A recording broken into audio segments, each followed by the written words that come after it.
Men, the most painful betrayals in relationships aren't announced with obvious declarations. They're revealed through subtle shifts in specific words and phrases that expose her mental transition from committed partner to someone actively evaluating alternatives, using carefully chosen language that maintains plausible deniability while she explores options to replace you before officially ending what you think is still a committed relationship. Before we dive in, hit subscribe, smash that like and hype button, and drop a comment if you've ever noticed a shift in your partner's language before discovering she was already emotionally invested elsewhere. Your experience might help another man recognize these linguistic red flags and address the reality before wasting months being someone's placeholder while they line up your replacement. Word 1. Space. The exit disguised as personal growth. When she starts frequently using the word space, saying she needs space to think, space to figure things out, space to work on herself, or just space in general, she's not genuinely seeking healthy personal time or temporary breathing room. She's creating intentional distance to emotionally detach from you while maintaining the relationship structure as safety net. And this space she's requesting is really time and freedom to explore alternatives without technically cheating or fully committing to leaving until she's secured something better. What this reveals? This reveals active preparation for relationship exit while maintaining backup security. Healthy relationships include individual time and personal space naturally integrated into the dynamic. When someone suddenly needs to request or emphasize space repeatedly, they're creating separation that serves a specific purpose, usually emotional detachment, an opportunity to invest attention elsewhere while keeping you as fallback option. Notice if the space requests are specific or indefinite. If she says, "I need this weekend to myself to recharge," that's specific self-care. If she says, "I need space" without timeline, clarity about what the space is for, or plan for reconnection, the vague, indefinite nature reveals the space isn't about self-improvement, it's about separation while maintaining optionality. Watch what she does during the space she requests. If she's genuinely working on herself, you'd see evidence: new hobbies, therapy, personal projects, self-care routines. If the space involves increased social activity, new people in her life, or mysterious activities she won't discuss, the space is really freedom to explore alternatives. Word 2. Maybe. Commitment becomes conditional. When definitive statements about your relationship start getting replaced with maybe. Maybe we'll do that trip. Maybe things will work out. Maybe I'll feel differently later. Maybe we'll see where this goes. She's not being thoughtfully cautious or keeping options open in a healthy way. She's withdrawing commitment and certainty while maintaining just enough possibility to keep you invested, creating conditional relationship status where her commitment depends on whether she finds something better. What this reveals? This reveals transition from committed mindset to comparison shopping mentality. When someone is certain about you and the relationship, their language reflects that certainty through definitive statements about future. When certainty becomes replaced with constant maybes, they're hedging because they're no longer sure you're their best option and want flexibility to pivot if better alternative appears. Notice what specific topics trigger the maybe language.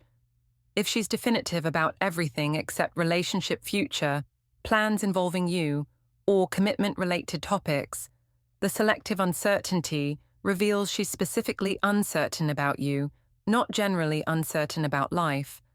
The pattern of where maybe appears reveals what she's ambivalent about. Watch whether maybe is new language or existing pattern. If she used to speak definitively about your future together, and suddenly everything is maybe, the shift reveals recent change in her certainty about the relationship. The timing of this language change often corresponds with meeting someone new or becoming dissatisfied with the relationship. Word 3. Confusing. Creating narrative for exit.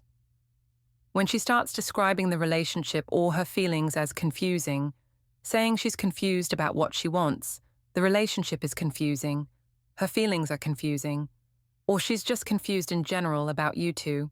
She's not genuinely experiencing confusion about her emotions. She's creating narrative of uncertainty that justifies exploring other options and eventually leaving, because "I was confused" sounds more sympathetic than "I was looking for something better while keeping you as backup." What this reveals? This reveals narrative construction to excuse future betrayal or abandonment. Confusion is convenient explanation that positions her as victim of complex emotions rather than as someone making calculated choices to explore alternatives. When someone suddenly becomes confused about relationship that was previously clear, they're manufacturing ambiguity to justify behavior they know would otherwise appear disloyal or deceptive. Notice if the confusion has specific cause or is strategically vague. Real confusion comes from specific conflicts, life circumstances, or identifiable relationship issues. Strategic confusion has no clear source. She just feels confused without being able to articulate what specifically is confusing, which reveals the confusion is manufactured excuse rather than genuine emotional state. Watch whether she seeks to resolve the confusion or maintains it indefinitely. If someone is genuinely confused, they work to gain clarity through conversation, reflection, possibly therapy. If she maintains the confusion for weeks or months without any effort to achieve clarity, the sustained ambiguity serves strategic purpose of keeping you in limbo while she explores alternatives. Word 4, different.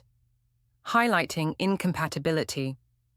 When she starts frequently noting things that are different between you, you're so different from each other, you have different values, different goals, different communication styles, or you want different things.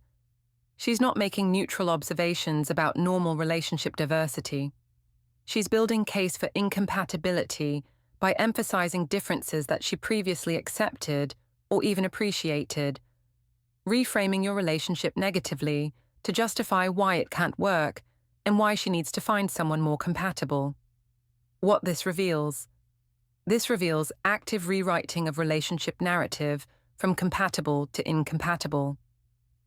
Every couple has differences. That's normal and healthy. When someone suddenly starts cataloging and emphasizing differences that always existed but were previously non-issues, they're building justification framework for leaving. The differences haven't changed.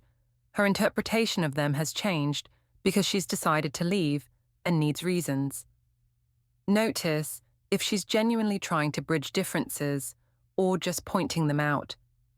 Healthy relationships involve recognizing differences and working to understand or accommodate them. If she's just repeatedly noting differences without any effort to bridge them or find common ground, the passive observation reveals she's documenting incompatibility rather than working on relationship. Watch whether the differences are new observations or reframing of existing qualities. If she previously found your differences complementary or interesting, but now presents them as problems, the shift reveals her perspective change. The same qualities that were attractive when she was invested become deal breakers when she's looking for exit justification. Word 5, deserve. Justifying her exit. When she starts talking about what she deserves better, deserves someone who understands her more, deserves to be happy, deserves a certain kind of relationship. She's not engaging in healthy self-advocacy or recognizing her worth. She's creating moral framework that positions leaving you as self-respect and finding someone else as claiming what she deserves, which transforms her disloyalty or replacement of you into righteous self-care. What this reveals? This reveals moral reframing to eliminate guilt about replacing you. By positioning her desires as deserving, she transforms wanting someone else from selfish betrayal into justified pursuit of what she's entitled to. This language absolves her of responsibility for hurting you because she's just claiming what she deserves, and frames you as inadequate rather than her as disloyal. Notice if deserve language comes with specific actionable requests or vague dissatisfaction. If she says, "I deserve honesty," and you've been dishonest, that's specific and actionable. If she says, "I deserve better," without specifying what better means or what you could do differently, the vague dissatisfaction reveals she's creating feeling of entitlement to alternatives without having to justify it with specific complaints. Watch whether she gives you opportunity to provide what she deserves or has already decided you can't. If she communicates what she needs and allows you to meet those needs, that's healthy communication. If she declares what she deserves while implying or stating you can't provide it, she's not asking for change. She's explaining why she's already looking elsewhere. Word 6, friend, introducing your replacement. When she starts frequently mentioning a new friend, talking about this friend often, sharing stories about what they did together, mentioning how well this friend understands her, or noting how much she enjoys time with this friend, she's not innocently making new friendship. She's introducing your replacement into the conversation under the safe label of friend, while emotional and possibly romantic connection develops. Testing your reaction and normalizing this person's presence in her life before revealing the true nature of their relationship. What this reveals. This reveals active emotional investment in alternative relationship. The specific and repeated mention of one particular friend with emotional qualities attached, understanding, connection, enjoyment, shared interests, reveals this person is occupying emotional space that should be reserved for you. She's essentially previewing your replacement while maintaining plausible deniability through the friendship label. Notice the qualities she attributes to this friend versus to you. If she talks about how this friend really gets her or understands her in ways that implicitly contrast with you not understanding her, or if the friend possesses qualities she wishes you had, these comparisons reveal she's mentally replacing you with this person and building narrative where they're more compatible than you are. Watch how much of her emotional energy goes to this friend. If she's more excited to share stories about the friend than about her time with you, if she lights up when mentioning them, or if she's investing significant time and attention into this friendship while connection with you declines, the disproportionate investment reveals where her emotional attachment is shifting. Word 7, anymore. Erasing the past. When she starts adding anymore to statements about the relationship, we don't connect anymore. You don't make me feel special anymore. It's not like it used to be anymore. I don't feel the same way anymore. She's not acknowledging natural relationship evolution or temporary rough patch. She's systematically devaluing the entire relationship by declaring that everything good has ended, creating historical narrative where the relationship is dead and has been for a while, which justifies her emotional exit and eventual replacement of you. What this reveals. This reveals complete mental transition from invested partner to person who's already left emotionally. The word anymore declares permanent endings rather than temporary challenges. When someone uses anymore repeatedly, they're not working on improving things. They're declaring things are irreparably finished and have been for some time, which is how they justify having already emotionally moved on or explored alternatives. Notice if any more statements acknowledge your efforts to improve or ignore them. If you've been actively working on issues she's mentioned, but she still declares things don't work anymore, the dismissal of your efforts reveals she's not actually interested in improvement. She's already decided the relationship is over and is narrating it as such regardless of reality. Watch whether she's mourning what's lost or using it to justify leaving.